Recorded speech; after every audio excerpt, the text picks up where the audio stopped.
Hey everybody. So as I promised yesterday, I was just going to do a little bit of a Zombicide update today, just talking about the game a little bit, just my thoughts on the game, how it's gone so far. We ended up not playing last night, like I said, just things got in the way, so we're actually playing this evening. And yeah, like we're really enjoying it so far. We've only really played the first two scenarios, the test scenario and the first main scenario, and we're doing the second scenario tonight. So right now we're just still in the easy scenarios. Even though they recommend 6 characters, or 6 players, we still only use 1 character apiece, and we've been okay in the easy scenarios with it. I've been changing my character each time I play. I've not played the same character twice yet, whereas my daughters have, one of them has played the same one every time, and one has kind of switched it up a little bit. I'm actually using Baldric tonight, who is the wizard. So this is the first time somebody's actually played this particular character. So I'll see. I've not played a magic sort of focused character yet, so that should be interesting. So far, I really like it. I've set the board up for tonight, although the zombies are out just for effect right now on the board. They're not actually supposed to be there yet.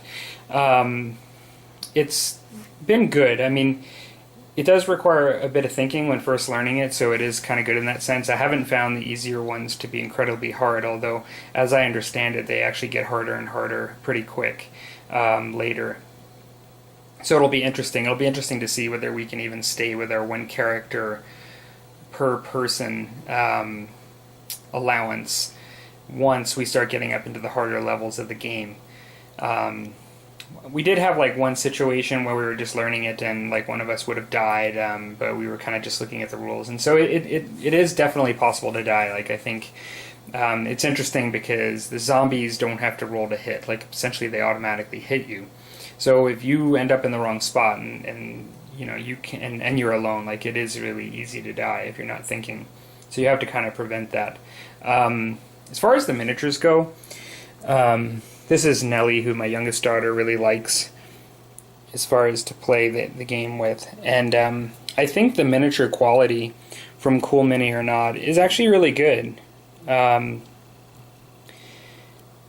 I was talking to a friend about this when first buying it, who was a bit more familiar with Cool Mini or Not, and I was kind of wondering whether they're just standard game piece plastic or, what they actually were. Now, 1 or 2 of them did have a little bit of the banana sort of effect of the bend of the sword, but I would have to say, compared to previous games that I've played, these were actually quite good. You can use a hairdryer, and I wouldn't go nuts, like be careful if you're going to do it, but on the hot setting on the hairdryer, if you just sort of run it over the sword for just a very short period of time, you can, with this plastic, bend it back to where you want it to go. And I have done that on one of the characters. But overall, this is like a hard plastic, I would say, a harder plastic than most of the board game minis that I've played with, and so I would say the level of detail and the type of plastic is just slightly better than typical board game pieces that I'm used to.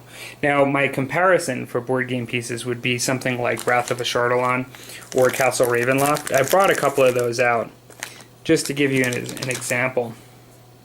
This is Alyssa, the Human Ranger, from Wrath of Ashardalon. Now, in this particular miniature, I actually think the sculpt itself actually looks kind of nice. And I have, I found these to be a bit hit and miss, but overall I have liked the miniatures from the Dungeons & Dragons miniature board game. But if you notice, a lot of the swords do have that sort of banana effect, and it's a softer plastic for sure. So it makes it harder to break probably in some ways, but they're quite bendy. Now you can use the hairdryer method, I believe, on these as well, so it is possible to fix that, but these are definitely of a different quality as far as the plastic goes. And then even on some of them, I've noticed that they are kind of even bent in their positioning on the bases as compared to the Cool Mini or Not ones. So these are a more current, recent product, and so, I don't know, it's a different company and put out more recently than the other game, and so I do think these ones are just a slightly higher quality. overall. So, what else? So, for those of you that I'm not actually going to review or do a how-to today, but just as a surface sort of look at it, for those of you that have not seen this, one of the things that is really cool about the game is the way that you set up your character to play it. So you get this tray, which right now I have the experience up here, but you track your experience throughout the game, and you can level up as you play, which is a really cool idea.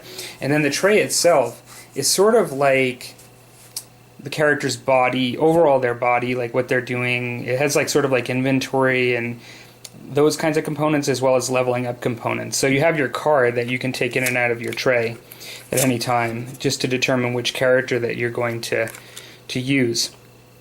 Now, in your tray here, you have a body slot, and so if you actually were to, if I were to pull this out again, you can see here it shows like a the player's body, and so it allows characters to actually have one thing on your body that you can use, which is kind of like having it. It's like quick access, like it would be in your hand, because the alternative is to either be something needs to be in your hands, and they have these really slick trays where you can pull the card in and out from the side here, and it shows a hand here, and it does that on the other side as well. These are the things that are active that you can use, and you can even dual wield if it's an item that actually has dual wielding. This Mana Blast spell actually has that, where you can dual wield it. But then the alternative when you store stuff is your backpack. And so this is a little picture of a backpack here, and you can store items and retrieve them from your backpack. So it's really cool. It has a really nice little adventure-y feel. It has the leveling up component. You have your abilities that you can achieve as you level up in these color bars. And in some cases, they're spell-oriented. Some cases, they're just extra actions or melee-oriented. Some things are just fairly unique. This character I've never used before, but he has one called Spellbook that I haven't seen yet. Basically, as sort of a wizard character, it allows him to access, when he achieves that, anything in his backpack that's a spell without having it in his hands, like these scrolls. So he has like multiple spells he can cast at his access. So it's kind of neat. So yeah, that's like the player tray, and I've really found that to be an enjoyable part of it. You get like 8 tiles that are double-sided, and so you get a lot of different combinations of the ways you can set up the board for the scenarios. I expect some people probably create their own scenarios. So far, we're just working through all of them, and there are quite a bit. And so, yeah, it's been actually quite a bit of fun. The zombies themselves are actually pretty nice sculpts as well. Just if you look at a regular zombie,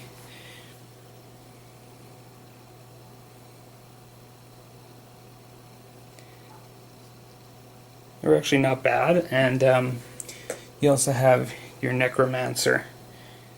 Now there are multiple necromancers in the game, but you get one to start with the basic set. So yeah. So like I said, so far it's actually quite cool. I'm looking forward to the game tonight.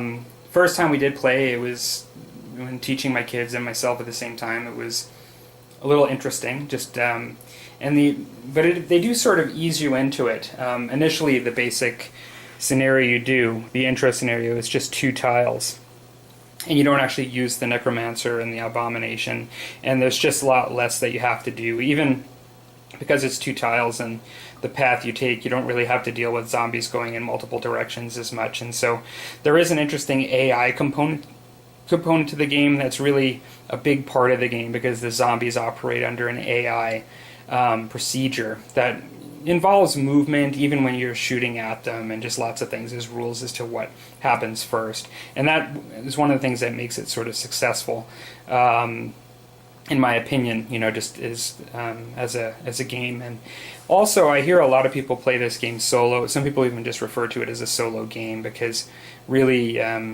you don't actually have to have other players to play it. I mean, you can just as easily play and have a very similar experience outside of the social aspect, yourself playing against the game. So yeah, so it's actually quite cool. So I think just in our time that we've enjoyed playing it and seeing stocks diminishing on some of the releases for this, I am planning in the next bit on getting the Wolfsburg expansion to the game, so we have that to play down the road. Probably won't open it up once getting it. I'll just be saving it for when we finish all the regular scenarios. And so I'm actually highly recommend it and really enjoy it. If you guys have any questions about it, I know there are a number of videos on YouTube about it. I'm not the only one, but I'm happy to answer whatever you have to ask. Okay, talk to you later, everybody, and have a good weekend.